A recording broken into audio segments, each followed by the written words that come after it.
श्री परमात्मने नमः। गीता का सार। गीता का सार, अध्याय 10 श्लोक 8। ईश्वर की महिमा समझना ही है सच्चा भक्त होना। जय श्री कृष्ण। रुकिए, एक सवाल है आपसे, क्या वाकई आप इस दिव्य ज्ञान को अधूरा छोड़ना चाहेंगे? सोचिए जरा।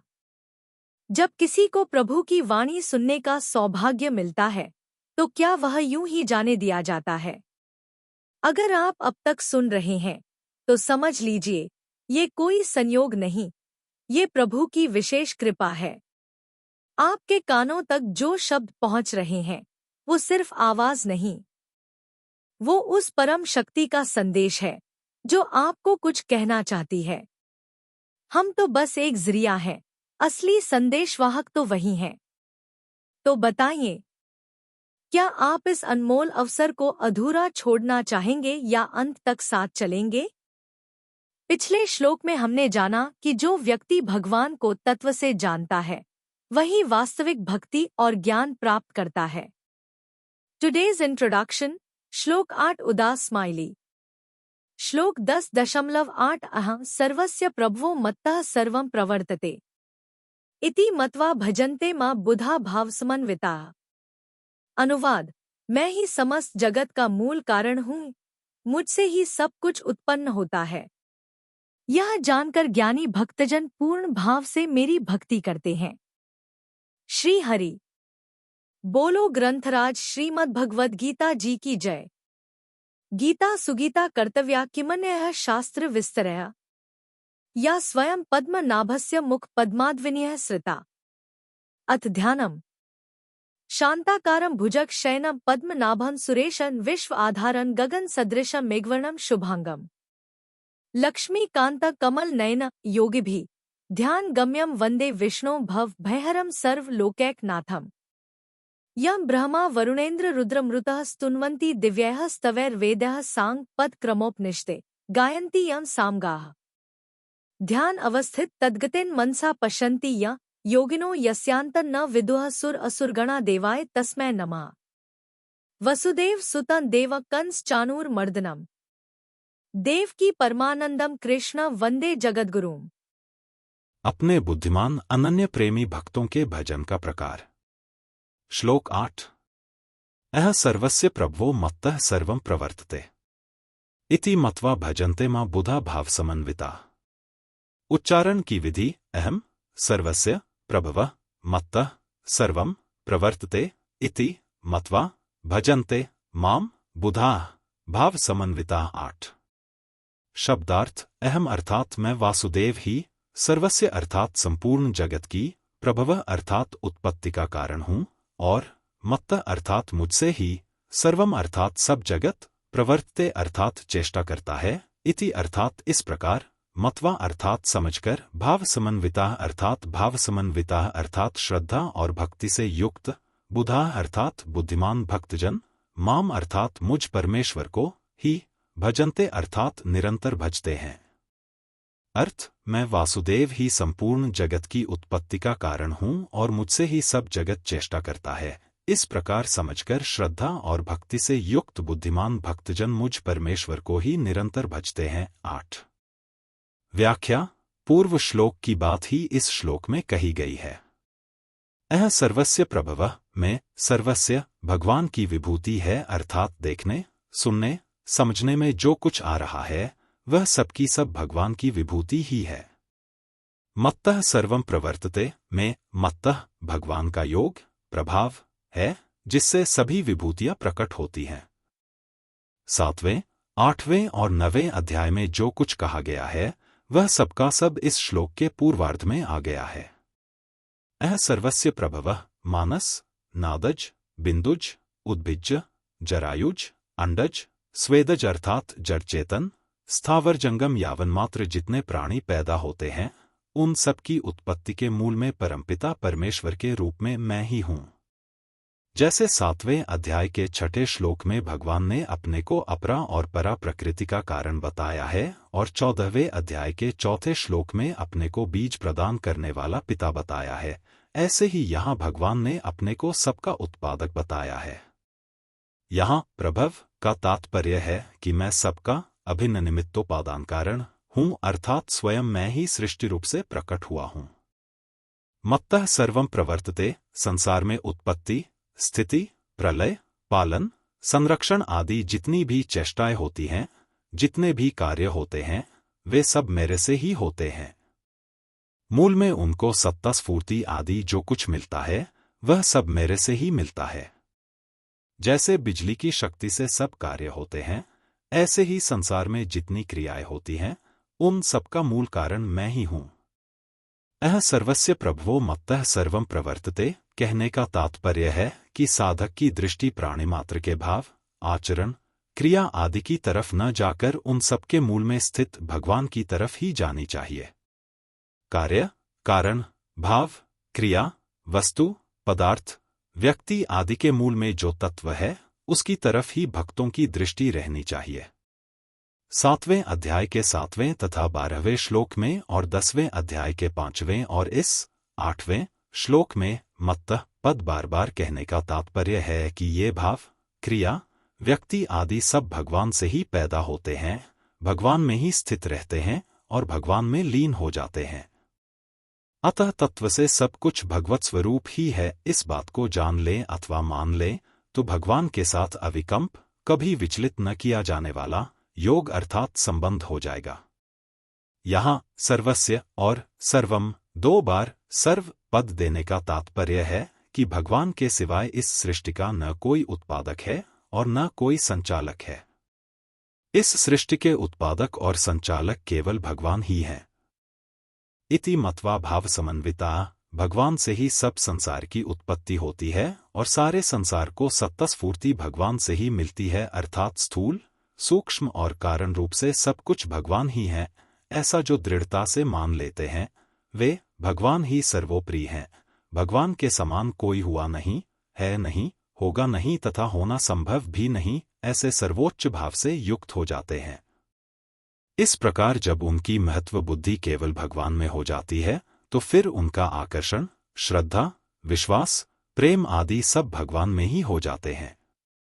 भगवान का ही आश्रय लेने से उनमें समता, निर्विकारता, निःशोकता, निश्चिंतता, निर्भयता आदि स्वतः स्वाभाविक ही आ जाते हैं। कारण कि जहाँ देव, परमात्मा होते हैं वहाँ दैवी संपत्ति स्वाभाविक ही आ जाती है। बुधा, भगवान के सिवाय अन्य की सत्ता ही न मानना, भगवान को ही सबके मूल में मानना, भगवान का ही आश्रय लेकर उनमें ही श्रद्धा प्रेम करना, यही उनकी बुद्धिमानी है। इसलिए उनको बुद्धिमान कहा गया है।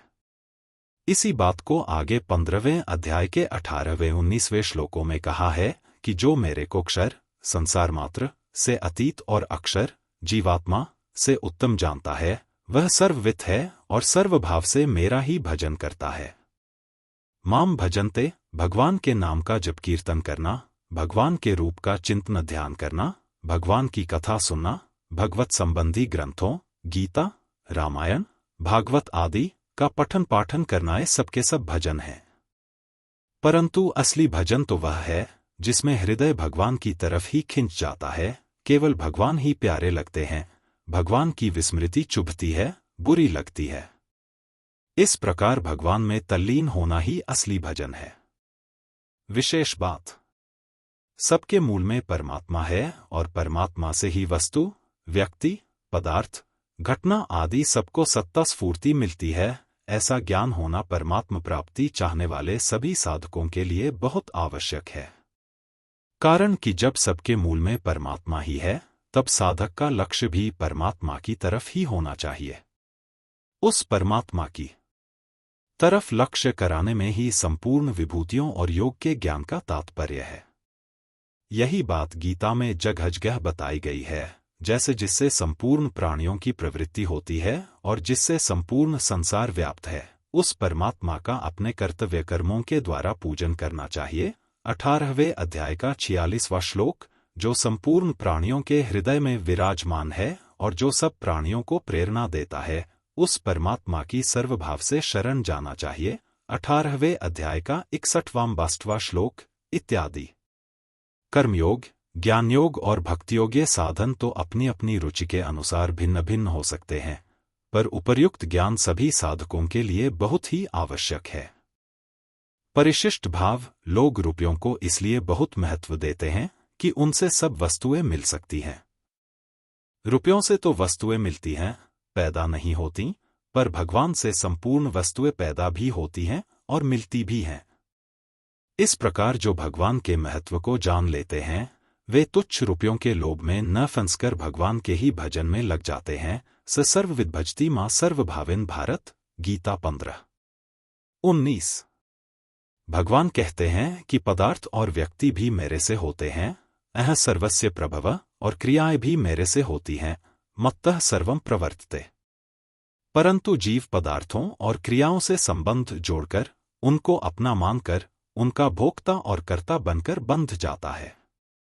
भोक्ता बनने से पदार्थ बंधनकारक हो जाते हैं और कर्ता बनने से क्रियाएं बंधनकारक हो जाती हैं।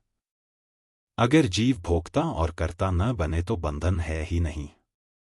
संसार में जो भी प्रभाव देखने में आता है, वह सब भगवान का ही है। यह बात भगवान ने गीता में मत्तः पद से कई जगह कही है, जैसे मत्तः परतरं नान्यत् किंचिदस्ति 7:7। मेरे सिवाय इस संसार का दूसरा कोई किंचन मात्र भी कारण तथा कार्य नहीं है। मत्त एवेति तान विद्धि 7:12। ये सात्विक, राजस और तामस भाव मुझसे ही होते हैं, ऐसा उनको समझो। भवन्ति भावा भूताना मत्त एव पृथग्विधा 10:5। प्राणियों के ये बुद्धि, ज्ञान, असमोह आदि अनेक प्रकार के अलग अलग भाव मुझसे ही होते हैं। मत्तः स्मृतिर्ज्ञानम पोहनम च 15:15। मेरे से ही स्मृति, ज्ञान और अपोहन, संशय आदि दोषों का नाश होता है। संबंधब आगे के श्लोक में उन भक्तों का भजन किस रीति से होता है, यह बताते हैं। कल हम जानेंगे कि ये ज्ञानी भक्तजन भगवान की भक्ति में लीन होकर किस प्रकार मन और प्राण को अर्पित करते हैं। श्लोक 10.9। समस्या और समाधान। समस्या: मुझे नहीं पता कि जीवन में मेरी दिशा क्या है, मैं किसकी भक्ति करूं, किसका अनुसरण करूं। समाधान: भगवान कहते हैं कि मैं ही हर चीज का कारण हूं, यानी यदि तुम मुझे जान लोगे तो बाकी सब ज्ञान अपने आप स्पष्ट हो जाएगा। यही सही दिशा है, भगवत भक्ति और आत्मज्ञान। आज का प्रश्न और उत्तर। प्रश्न: श्रीमद् भगवद गीता के अनुसार समस्त सृष्टि का मूल क्या है? विकल्प: अ प्रकृति, बी ब्रह्मा, सी भगवान श्री कृष्ण, डी आत्मा। सही उत्तर सी भगवान श्री कृष्ण। विवरण: अध्याय 10 श्लोक 8 में भगवान श्री कृष्ण कहते हैं कि मैं ही सर्व कारणों का कारण हूँ। इसलिए सृष्टि का मूल और स्रोत भगवान श्री कृष्ण स्वयं है। जो इस ज्ञान को समझ लेते हैं, वे भक्ति में लीन हो जाते हैं। आज की बुक प्रमोशन: श्रीमद् भगवद गीता तत्वविवेचनी हिंदी टीका पैडछेड़ अन्वाया सहित यह गीता की एक अत्यंत सुंदर और गहराई से समझाने वाली संस्करण है, जिसमें पदछेद, अन्वय और हिंदी टीका है। जो गहराई से समझना चाहते हैं, उनके लिए आदर्श है। अब ऑर्डर करें https://mzn.to/for3dxn50। हर दिन हम गीता के एक नए श्लोक की गहराई से व्याख्या करते हैं, जिससे आपको आध्यात्मिक और व्यावहारिक जीवन में मार्गदर्शन मिले। कमेंट करें और अपने अनुभव साझा करें। क्या आपने कभी गीता से किसी समस्या का समाधान पाया है? कहते हैं कि अगर आप किसी समस्या से गुजर रहे हैं, तो श्रीमद् भगवद गीता का चमत्कारिक प्रभाव यही है कि आप प्रभु जी का नाम लेकर कोई भी पृष्ठ खोलें और उसके दाहिने पृष्ठ पर जो पहली पंक्ति होगी, वही आपकी समस्या का समाधान होगी। क्या आपने कभी इसे आजमाया है? अगर हाँ, तो हमें बताएं कि आज आपने कौन सा श्लोक पढ़ा और उससे क्या सीखा। कमेंट करें और अपने अनुभव हमारे साथ साझा करें। हो सकता है कि आपका अनुभव किसी और के लिए मार्गदर्शन बन जाए।